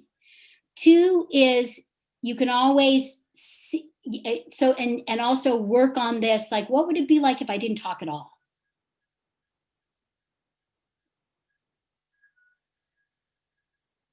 Right here. So practice that. And then you always have the option to try to turn it playful by making fun of yourself. And yes, when we reach the end of our rope and we feel ourselves start to get tight, we can say, I'm sorry, sweetie, I've listened to you as long as I can. I'm gonna, I'm just gonna step outside. I'll be right back to check on you. We call this a strategic retreat. It stops the healing, but it maintains the relationship. So, so those are my 3 suggestions. Put a question in the chat, and for example, how to set limits with older children's teenagers. Yes. So we have a wonderful self-guided video course. The title says preteens, but I believe that the information is also useful for teenagers. And then we have some articles on our website that are about bringing limits with teens. You often get much more verbal, like they talk and talk and talk and talk and talk. They've already been socialized to tamp down their feelings. So so sometimes with teenagers, there is more negotiation, or more like family meetings where you decide what the limits are going to be. But in that moment when they can't think, then you hold the expectation and you listen to their feelings. It can be even more like this idea that not making the behavior change in that red hot minute can be even more, excuse me, true with teenagers. So those are our resources for that. After I stay listen, do I discuss the behavior? No. The article I gave you, the anecdote I gave you about the mom who stay listened to the older daughter who was kicking the younger daughter who was sick. The mom stay listened. The daughter was like, heaved a big sigh. Mom said, you gonna go play now? The daughter went to play. The next thing the mom knew, the daughter was making get well cards for her younger sister. So no. Children do thrive on information. So if there's information that was missing, you can talk about routine, you can talk about expectations, but saying to your child after it's all over, right? And an hour later, sweetie, I can't let you hit your sister. Or why did you hit your sister? Like, it's an exercise in futility, because 1, it sort of adds shame, and 2, they weren't thinking. The fear grabbed hold of them, so they weren't thinking. So in general, we say no. Children benefit from information about what's going to happen that day, information about, going to the dentist, or, they benefit from information. But talking about behavior I think, is a bit of an exercise in futility. Like, because children are good. So, yeah. What is he crying when he needs something? What if he's crying when he needs something? So, there is an idea, a gentle parenting perspective, that if I meet my child's needs, then they won't get upset. I tried to do that for the first 3 or 4 years of my son's life. It's exhausting. If they're crying, they have feelings. And there's in the No More Hitting course, there's a great anecdote. It's under the segment Listening to the Fear. Patty talks about stay listening to this little boy, and he had 25 requests, like, I need my shoes off, I need my shirt off, I need something to eat, I need something to drink. And for you, it's really lovely to listen to Patty's calm and her language, where she's like, we'll get that in a minute. And she knew that he was trying to distract himself from the feelings, right? So then, number 25 was like, I need to floss my teeth, which just cracks me up, because that shows you how desperate he was. That if a kid's gonna wants to floss his teeth, how desperate he was to distract himself from the feelings. So what they need is you. They need your connection. My 3-year-old gets 2 or 3 hours earlier than the baby. When it's still dark, she'll scream and cry, refuse to go back to bed. If we get up, she'll yell outside the door. Yeah, this is, she refuses to nap in the day. Yes, so this is fear. This is all fear that's waking her up. Our self-guided course, Helping Young Children Sleep, talks all about this, how to work on fear. There's some great articles. There's one called something like 4 Truths to Sleeping Well, that talks about early waking. And so this is actually an emotional project, and you can think about working on separation.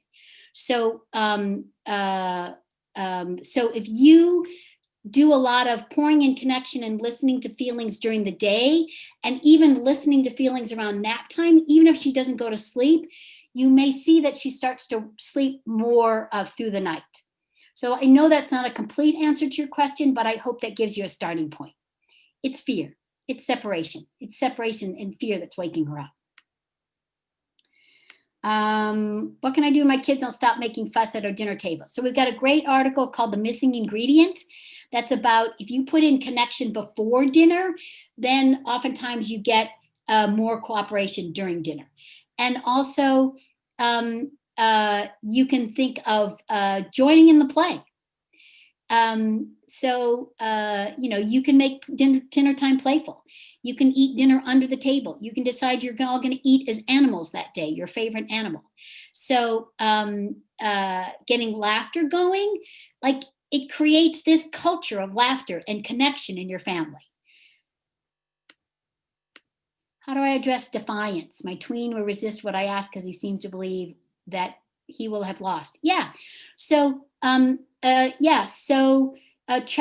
childhood is power. You feel powerless in childhood, and particularly as you start that separation process of the individuation process of tweendom and teendom, tween years and teen years.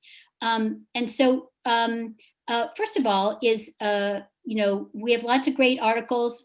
Again, I recommend this self-guided video course on using the tools with tweens and teens, and again, 25% off if you join the Parent Club. You're going to always going to get more cooperation if you're pouring in connection. We have articles on special time. We have some great articles on staying connected to your tween as this individuation process is starting. And so looking at it as a connection issue rather than a defiance issue is going to be helpful. And being playful can help diffuse power struggles. So those are some resources. My daughter says she doesn't love her dad, hits him all the time, even though he's kind to her and he's always trying to help. Yes, so some great articles on the website. One's called, there's a two-part article on, if you look up, it says, I Only Want Mommy.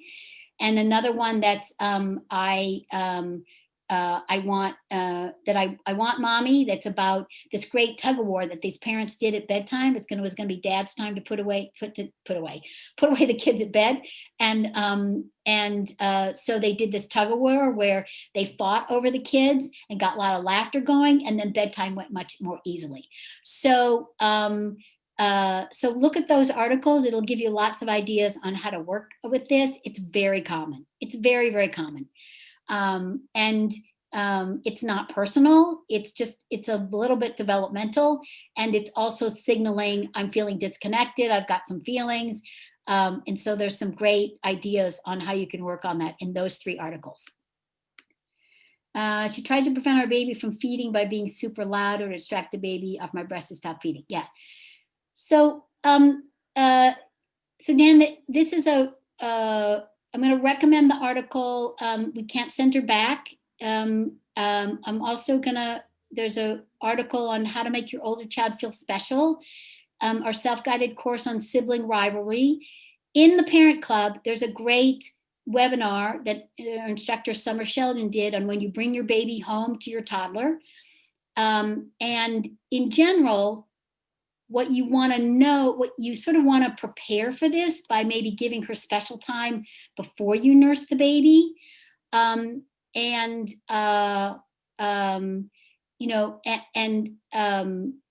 Expect it. So, give her special time first. It's a bit of once you're in the midst of it, it's a bit of an unworkable situation in that, you can sort of keep your daughter at arm's length, have her sit next to you, but have your arm around her. And so you stay listening to the best of your ability, but being proactive by filling her cup before you nurse the baby is a good way to go. And also, like 20 minutes before you need to nurse the baby, you can use this idea of proposing and listening to her feelings. Sweetie, pretty soon I'm gonna go nurse the baby, and see if she gets some of those feelings up and out before the actual event, she may be able to to maintain better because you've filled up her cup and you've listened to her feelings. My 2-year-old gets up from the table at mealtime, refuses to eat supper. Yes, so that article on missing ingredient, like pouring in connection before, we've got great articles on picky eating. I don't know if that's what's going on here. But if you can get playful around the eating at dinner time, and sometimes you have to bring a warm limit and you just put your arm around her. Yes, you have to stop your dinner, but this is, again, it's the long game, okay? It's the long game. If I help her get these feelings up and out, whatever's stopping her from being able to sit and eat, then she's going to be able to eat more often, more of the time. So connection before dinner, getting playful during dinner, and then actually bringing a warm limit, putting your arm around her and say, sweetie, I need you to sit. And even if she doesn't eat anything, just the bringing the limit and proposing that she eat as you have your arm around her that keeps her in her chair, it is enough of a limit that some feelings may come up. Help teens with jealousy towards a 6-year-old sibling. So our self-guided video course on sibling rivalry, our self-guided video course on teens and tweens, and then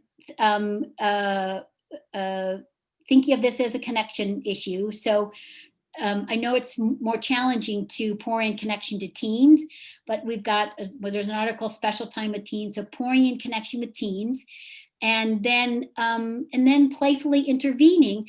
And maybe there's some things, I know there's a big age difference there, but there may be some games that you can play where the teens and the 6-year-old gang up on you together. So we have, there's an article called 15 Playful Ways to Help Sibling Rivalry, or some ways that you can intervene playfully. So those are some of my suggestions.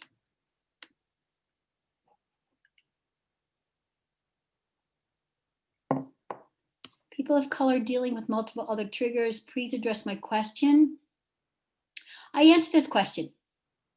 Yeah, I answered your question. I'm sorry if you didn't hear it. But I said that the two primary moderators in the Parent Club are myself and Emily Gray Murray. We're both white. I'm an adoptive mom of an African-American son. We have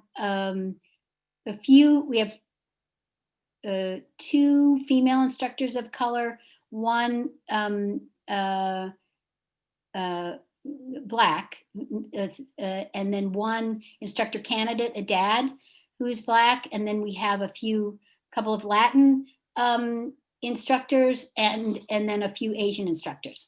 And it is a hole in our ranks that we are definitely working to change. Yeah. So so how do yeah.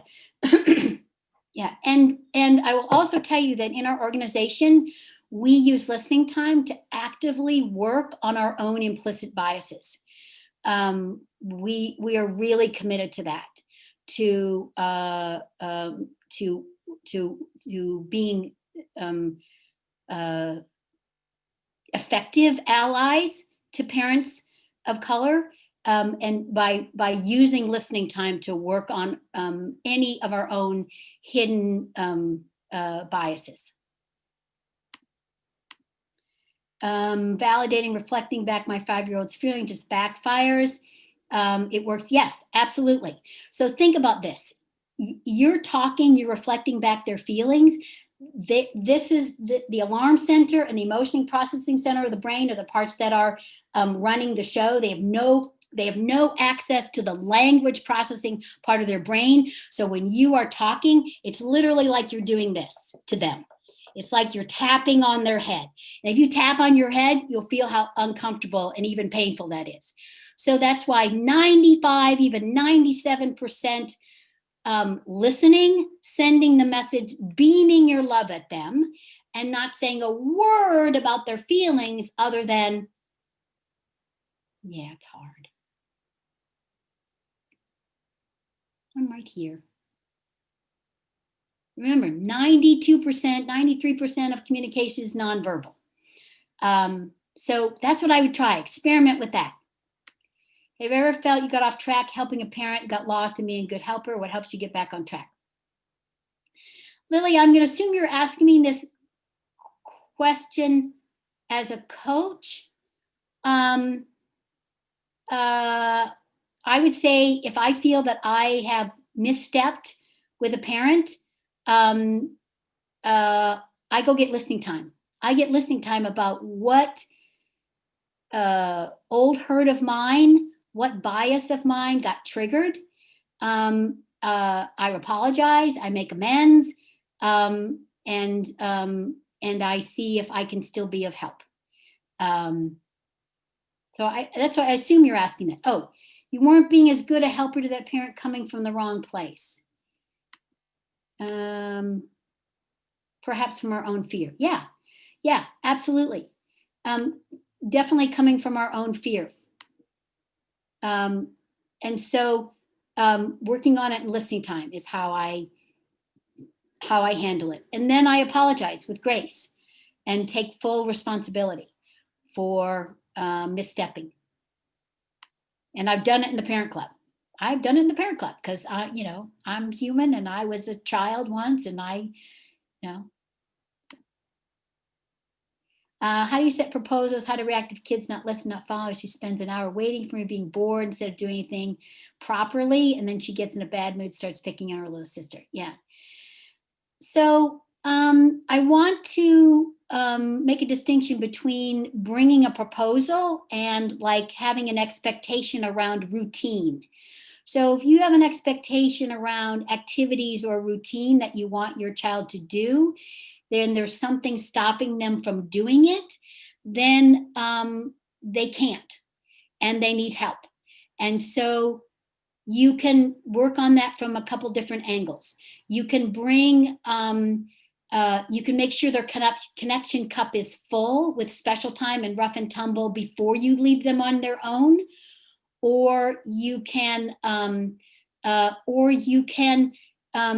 a limit. And you also want to be mindful of your expectation about the length of time you're expecting them to be on their own. It might be that you have to chop it up, where you expect them to be on their own for 20 minutes, then you come back in and you offer 5 minutes of special time, then you expect them to be on their own. But here's the tricky thing about expecting children to do things when fear grabs hold of them. They need us. They need our presence in order to feel and work on the fear. So that's why we bring a proposal. We don't just propose it. Okay, sweetie, time for you to do this, and then walk away. We actually bring the proposal and stay and listen to the feelings, because they have to feel the expectation and feel us, that we're proposing we're going to go to the other room, in order to get the fear up and out. That's why special time is such a powerful tool, because we use a timer at the end of special time, and you pour in that safety and connection. You follow their lead, you delight in them for 5 minutes, and then the timer goes off, and you propose, okay, sweetie, I need to go do my work now. But you've left a buffer of 20 minutes to listen to their feelings. And if you listen to their feelings, then you're gonna, then they're more likely to be able to then play on their own. There's a great article on our website called Putting Limits on Fear. And that would be a great article for you to read, because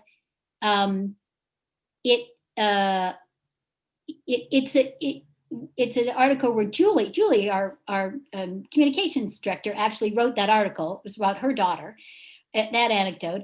And it's about how, her daughter was not, wouldn't leave her alone to go to the bathroom, right? And so one morning after they had a lot of connection and special time, Julie held the expectation, the proposal, that her daughter go upstairs to get the dishes. But Julie stayed there and listened to her daughter cry all the way up, kind of one step at a time. She finally got up, she got the dishes. And I'm assuming they were plastic, Julie, because you wrote that she then threw the dishes down the stairs. And so you picked up the tray and handed it back to her, and she threw the tray. Now she was laughing, right? So, and after that, it was like she went off to play on her own. So it's the idea of working on the fear first before you have these expectations. Sibling rivalry between grandparents having dementia and 8-year-old child can help out deal with the inclination. Oh, I see. Okay. So as if the grandparent is, yeah. So they need you to intervene and playfully say, oh, no, can't let you do that. You can make faces at each other. Let's make faces at each other. Stick out our tongue. But they need you to help them stop.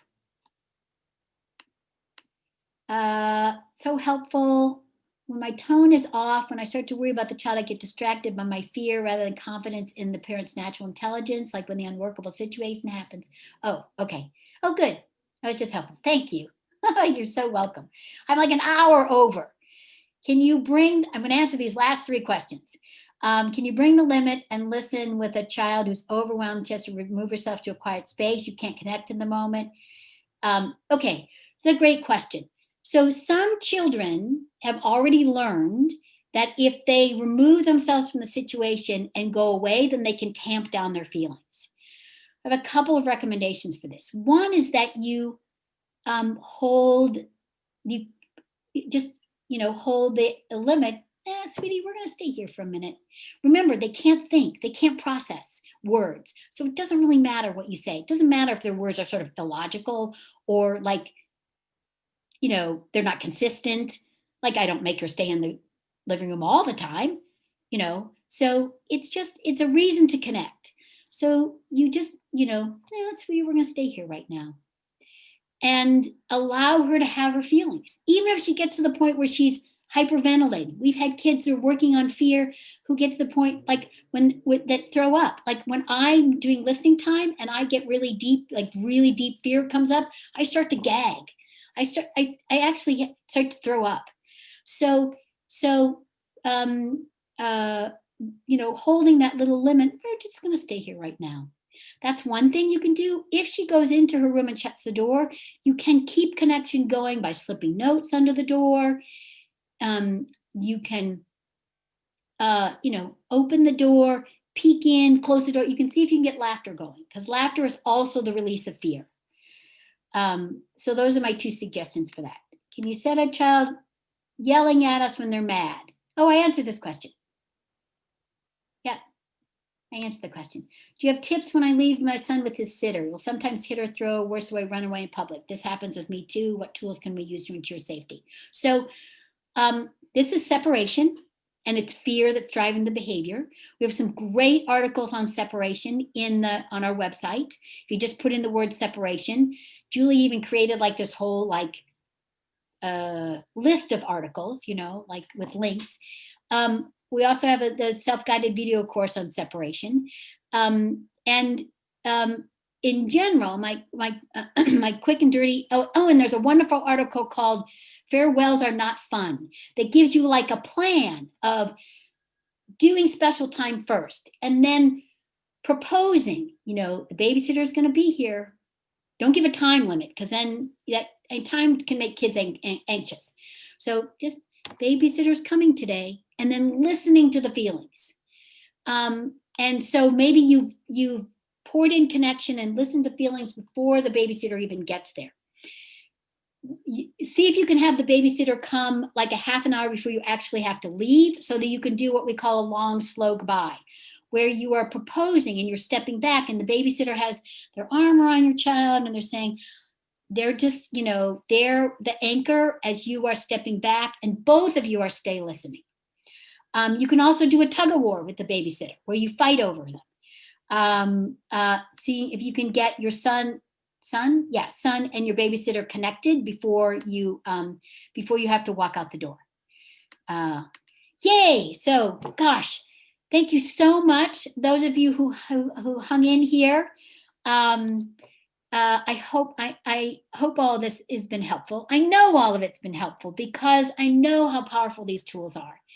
And thank you so much for your commitment to your children, that you even clicked the link to come and listen to this webinar today. We deeply appreciate all of you. We know you are all doing the best you can, that you are good, your kids are good, and we really hope that you will come see us in the Parent Club, that you'll come check us out, and that we can continue to support you there. Because we are here for you when parenting gets hard. Have a great rest of your day. If you're in the evening, if you're across the ocean, sweet dreams.